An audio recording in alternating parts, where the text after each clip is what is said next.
This is how to use the FineVu GX400 that you got from Mobile Mods. So with this dashcam, it is a front and a rear camera.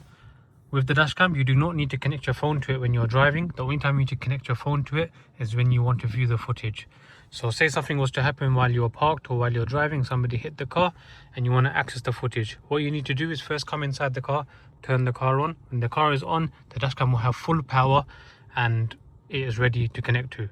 With your car itself, if you are connected to a wireless Apple CarPlay or Android Auto, you need to disconnect the wireless Apple CarPlay or Android Auto. The best way to do this is to turn off your Bluetooth so it doesn't automatically keep reconnecting. A problem that a lot of people have is it reconnects automatically and it kicks you off the dashcam. But say you want to connect to the dashcam, first thing you do is you get in the car, turn the car on, disconnect to Apple CarPlay. On the dashcam itself, there are two buttons. There's one that says power and there's one that says record and one that says Wi-Fi. You press the Wi-Fi button. FineVu Wi-Fi. So what it's going to do now is going to give out a Wi-Fi signal on your phone. What you do is you go to your Wi-Fi first. On there you'll see the dashcam, it will come up. You also need this app. The app is called FineVu Wi-Fi. This is the name of the app for this dashcam, the GX400. So download this phone app. First we're going to go to your Wi-Fi. Actually we'll do it for the app just so you guys can see how it looks. So FineVu Wi-Fi. This is the main interface. I'm going to cancel this one now. Because I've connected to another car, I'm going to press this button just to do a fresh connection. Connect over dashcam. So this is as if it's fresh, brand new dashcam you're connecting to it for the first time, or you want to reconnect to this dashcam. So connect dashcam. It's going to come up with what dashcam you have. So you're going to look for the GX400, which is right here. And then here it says go to your phone settings, go to the Wi-Fi, and you'll see the password is 12345678. So we're going to do that now. We're going to go to Wi-Fi. On here you'll see the dashcam come up, and then 12345678. Just like that. And then once it's connected, you'll see a little blue tick up there. This doesn't give you internet connection. This is only connection from the phone to the dashcam, and you only need to do this if you're downloading the videos. Now that we're connected, I'm going to go back to the dashcam. Yeah, so we've done this now. I'm going to press next, and then now I'm connected. So I'm going to press done. So this is going to be the main interface of the dashcam. So my phone is now connected to the dashcam to watch and download any videos. So I'm going to select English. I'm going to change the region to UK.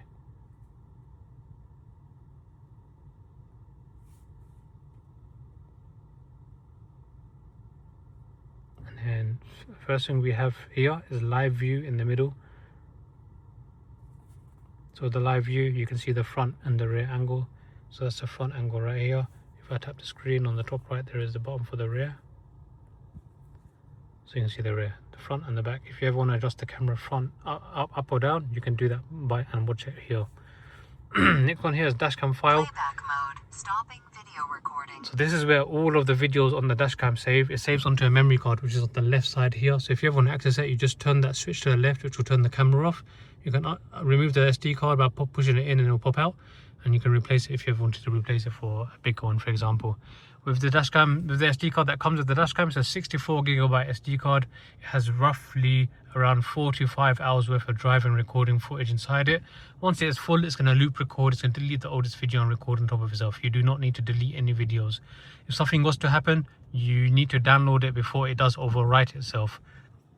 And just to make sure, if you had an accident, just come to your car within a couple of hours and download your video. So this is the interface of when you're connected to a dashcam file. So every single video, the time and date isn't correct. We're going to fix that in a second. But with every single video, just press the video. You can see front and rear, and there's a button on the bottom left there, which you can use to download it. So when you press the download button, it will save from the SD card to your phone, and then it's now on your phone forever. It will not delete unless you delete it from your phone. And on here you have a filter button if you want to see any footage easily. So normal is when the car is on and recording.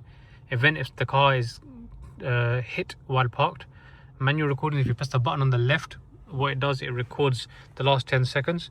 Motion is when the car is parked. If you're in motion mode, this is where all the motion videos will be. And if you're in time-lapse mode instead while parked, that's what the videos will be for the time-lapse videos.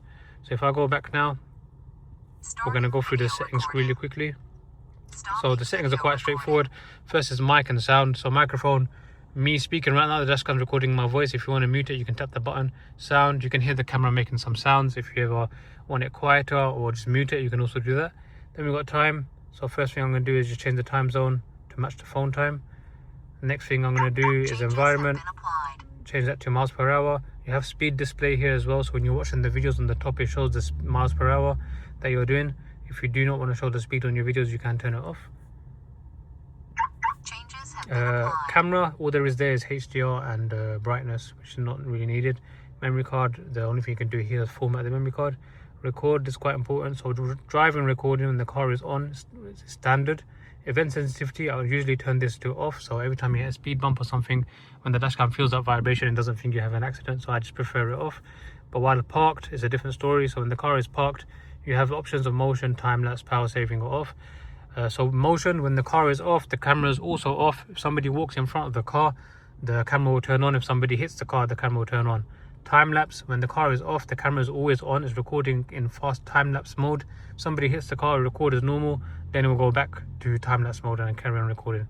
Power saving, when the car is off, the camera is also off. The only time the camera would ever turn on is if somebody was to hit the car and feel the vibration. It will clip the last 10 seconds after that, and then it will go back to sleep again. The event sensitivity, I always recommend doing this to the highest, so any vibration the dashcam feels, it will wake up. And then motion, I usually suggest the lowest. If you are in motion mode, say if the car is all the way over there, someone's over there that's moving, the camera won't turn on. If someone's right in front of the car, camera will turn on because the sensitivity is lower. So that's the settings for recording. Everything else is quite straightforward. You have speed camera warnings in here as well, so speed camera notification. So this is very much like Waze. When you're approaching a speed camera, the dashcam will just read out the speed limit and just give you a little beep just to remind you there's a speed camera. You can turn this off, but our customers like it a lot. And then the last thing here is power. So this is the most important thing. The dashcam is always watching the car's electronics. If the car's electronics ever reaches the voltage that you select here, the dashcam will just turn off. This is to prevent your car from dying. We've never had a customer's car die with this dashcam because the voltage cutoff is very accurate. Customer's car, I usually suggest 11.8 volts. A car battery needs roughly 11.5/11.6 volts to start the engine.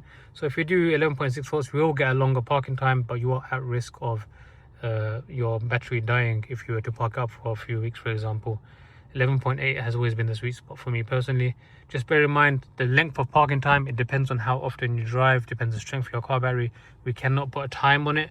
It's all down to how often you drive. There's too many factors that take place before the hours matter. Then you also have this cut-off time. So even though this is working in the background, you have the cut-off time. So right now it's at 24 hours. So when the car's parked, if it's parked for more than 24 hours, the dashcam will just turn off, just to save a bit more power. That's everything on the dashcam. There's one more thing. There's a little button here which is for your updates. So with these updates, if speed camera changes, firmware updates, you just press that. You can update and send an update to your phone. You probably saw an update come through while I was doing this as well. And then you have to download the videos here as well. If things that's on the phone that I've saved from the memory card, then you can just press share and original file, and then you can save video which will save to your phone. That's everything. You have 2 years warranty on this. It's 2 years manufacturer's warranty. You need to go to FineVu website and register your warranty. They will ask you for the serial number, which is on the side of the box right here. Don't delay, come to us today at Mobile Mods. This is £300 supply currently on our sale.